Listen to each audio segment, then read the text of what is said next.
আর এই মুহূর্তে আমরা চোখ রাখবো বিজেপি রাজ্য সভাপতি সুকান্ত মজুমদারের সাংবাদিক সম্মেলনে।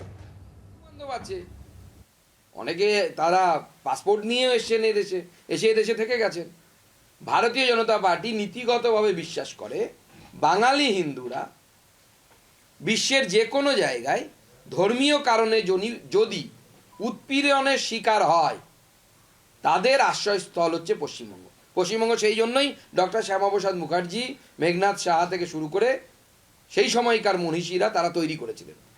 পশ্চিমবঙ্গের বাঙালি হিন্দু, পশ্চিমবঙ্গের বাইরের বাঙালি হিন্দু যখনই বিশ্বে যে কোনো জায়গায়, বাংলাদেশ শুধু নয়, বিশ্বের যে কোনো জায়গায় যদি ধর্মীয় কারণে উৎপীড়নের শিকার হয়, তার পশ্চিমবঙ্গে আসার অধিকার আছে, ভারতবর্ষে আসার অধিকার আছে। আপনি যে বিষয়টা বললেন আধার কার্ড আপনি সমাধান করে দেবেন, সমস্যা হবে না, কিন্তু মুখ্যমন্ত্রী কালকে ঘোষণা করেছেন যে আধারের কারণে কেন্দ্রীয় যে প্রকল্প বা সরকারি প্রকল্প সেগুলো থেকে বঞ্চনা কেউ হবে না, রাজ্য সরকার আধার ছাড়াই প্রকল্প চালু রাখবে। এটা কি সম্ভব? সম্ভব না। আর মুখ্যমন্ত্রী মিথ্যাশ্রী করছেন। আমরা তো বারবার জনগণকে বলেছি, যত ভোট আসবে মিথ্যাশ্রী প্রকল্পের বলবালা হবে।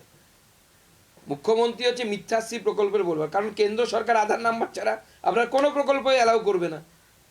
সেটা আধার কার্ড বাতিলের কোনো বিষয় নেই। মুখ্যমন্ত্রী যত ভোট আসবে মিথ্যাশ্রী মিথ্যাশ্রী প্রকল্প, তখন দেখবেন লক্ষ্মীর ভাণ্ডার, যুবশ্রী, অমুকশ্রী তমুকশ্রী সব পেছনে একটা প্রকল্পই চলবে, সেটা হচ্ছে মিথ্যাশ্রী প্রকল্প। এই আধার কার্ডের যে সমস্যা, আপনি উদ্বাস্তুর কথা বলেন, এর জন্য কি সিএ দরকার? অবশ্যই। সেই জন্যই আমি বারবার বলছি, সিএ এই উদ্বাস্তু সমস্যা সমাধানের জন্য দরকার, এবং সিএ খুব তাড়াতাড়ি চালু হবে। যারা বাংলাদেশ থেকে এসেছেন পশ্চিমবঙ্গের ক্ষেত্রে সবাই সিএতে অ্যাপ্লাই করুন। আপনাদের নাগরিকত্ব দেওয়ার দায়িত্ব ভারতীয় জনতা পার্টি, আমরা দায়িত্ব নিচ্ছি। কারো একটিও চুল পর্যন্ত বাঁকা হবে না, সেই দায়িত্ব আমরা নিচ্ছি। দাদা, আপনার অভিযোগের ভিত্তিতে প্রিভিলেজ কমিটি চিফ সেক্রেটারি তাদেরকে ডেকেছিলেন। আজকে তো তারা আসেননি, তারা কোর্টে গেছেন, এবং কোর্টে আজকে আইনজীবী যেটা বলেছে যে আপনাকে পুলিশ ধাক্কা দেয়নি, আপনারই দলের একজন মহিলা কর্মী আপনাকে ধাক্কা দিয়েছেন, তাই আপনি পড়ে গিয়েছেন। দেখুন, কে ধাক্কা দিয়েছে, পলিটিক্যাল আন্দোলনের সময় টাসেল হয়েছে, সেটা বিষয় নয়। বিষয় হচ্ছে অন্য জায়গায়। যতক্ষণ পলিটিক্যাল টাসেল চলছিল, তার জন্য আমি পুলিশকে দায়ী করছি না। পলিটিক্যাল টাসেল চলছে, আপনি অসুবিধা নেই, সুকান্ত মজুমদারের উপর লাঠিচার্জ করুন, পা ভাঙুন, হাত ভাঙুন, কোনো অসুবিধা নেই। কিন্তু আমি অসুস্থ হওয়ার পর, তখন তো আর পলিটিক্যাল আন্দোলন চলছিল না, সুকান্ত মজুমদার তো অসুস্থ। পুলিশ কি করেছে?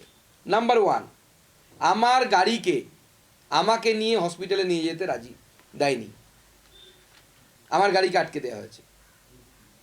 প্রিভিলেজে হস্তক্ষেপ। বলুক পুলিশ ক্ষমতা থাকলে, যা উল্টো আমি মিথ্যে কথা বলছি, দম থাকলে মিথ্যে বলে প্রমাণ করে দেখাক। আমার গাড়িতে তো পুলিশও উঠে যেতে পারতো, বা আমার গাড়িতে আমাকে হসপিটালে নিয়ে যাওয়া হতো, তার আগে পিছিয়ে দুটো পুলিশের গাড়িতে ঘিরে দিত, যাতে আমি অজ্ঞান অবস্থায় অন্য কোথাও চলে না যাই। করেনি। দ্বিতীয়, আপনারা সকলে জানেন পশ্চিমবঙ্গে আমি জেড ক্যাটাগরি সুরক্ষা পাই। নিশ্চয়ই কোনো কারণ আছে, ইনপুট আছে, আইবি ইনপুট আছে। এমনি তো সরকার খেলা করার জন্য দেয়নি, মেলা করার জন্য দেয়নি। আমাকে পুলিশের গাড়িতে করে নিয়ে যাওয়া হয় দুজন পিএসওকে সঙ্গে নিয়ে, দুজন পিএসও যাদের কাছে ছোট আর্মস ছিল, কোনো বড় আর্মস থাকে না পিএসওদের কাছে, আপনারা জানেন।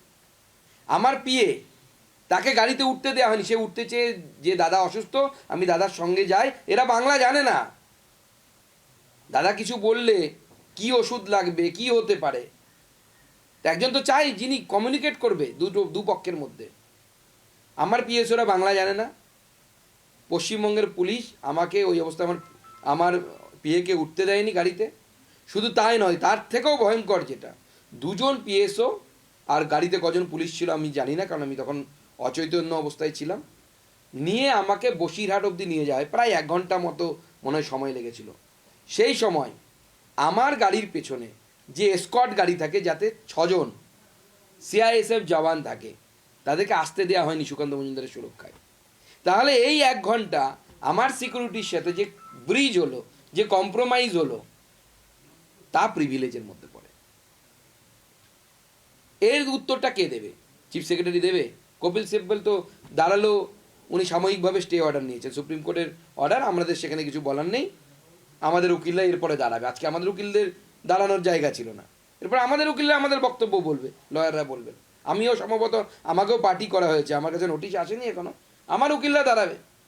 দাঁড়িয়ে যখন চোখে চোখ রেখে প্রশ্ন করবে, আমি তো এরকমও শুনলাম কপিল সিব্বল নাকি বলেছেন আমি 144 ধারার মধ্যে ছিলাম। মিথ্যে কথা বলেছেন। টাকিতে কোনো 144 ধারা ছিল না, টাকিতে 144 ধারা ছিল না, এবং টাকিতে এই ঘটনা ঘটেছে। অতএব কপিল সিব্বল একদিন দাঁড়ালে পরে 7 থেকে 10 লক্ষ টাকা বলে নেন বলে শুনেছি। আমার ব্যক্তিগতভাবে সামর্থ্য নেই অত টাকার লয়ার রাখার, কিন্তু পশ্চিমবঙ্গের জনগণের টাকা খরচ করে গোপালিকা সাহেব আর রাজীব কুমার সাহেব বহিরাগত আমাদের মুখ্যমন্ত্রী বলেন, এরা তো সবার আগে বহিরাগত, এরা তো কেউ বাঙালি না। বাঙালির টাকায় এরা বাঙালিকে অত্যাচার করবে, আর বাঙালির ট্যাক্সের টাকায় এরা উকিল রাখবে, এটা চলতে পারে না। বাংলার আওয়াজ, বাঙালির আবেগ, জি 24 ঘন্টা।